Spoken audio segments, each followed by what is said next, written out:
Okay, I wanted to show you how I'm going to do my entire makeup look with just this one brush that is actually on sale starting December 26th. First off, I'm going to use, it has a big end and a small end. They're both angled, so it makes it really nice to work with.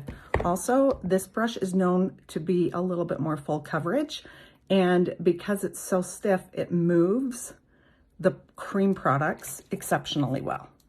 I like to start with the large end, and I use it to apply my contour. In fact, I use it to apply most of the makeup except for under the eyes. Notice how I'm tapping into the contour, especially the contour is a little bit stiffer than the other creams, and that's so it will actually lock into place.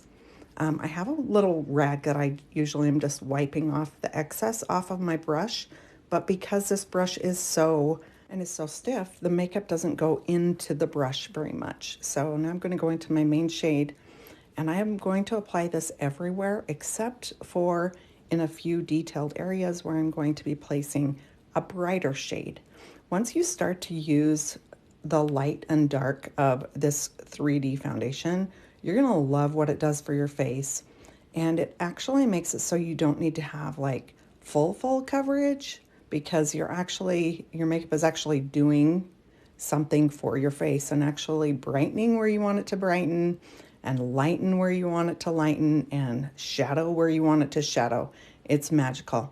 Doing the brightness right down the center of my face, under my eyes, and this is with the small end of the brush, and I'm just tapping around the eyes, putting the excess over on my lids to prep my eyelids for some eyeshadow.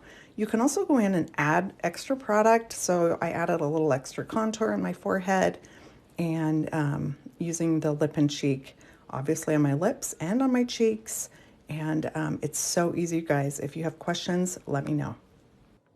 So as you can see, my entire face done with one brush. This is called the Buff Brush. It's exceptional. Don't forget to set your cream makeup with some setting spray. This brush is also really good just to spray it directly onto the brush and then tap it on. So if you are wanting a brush for a steal of a price, grab it quick before it sells out.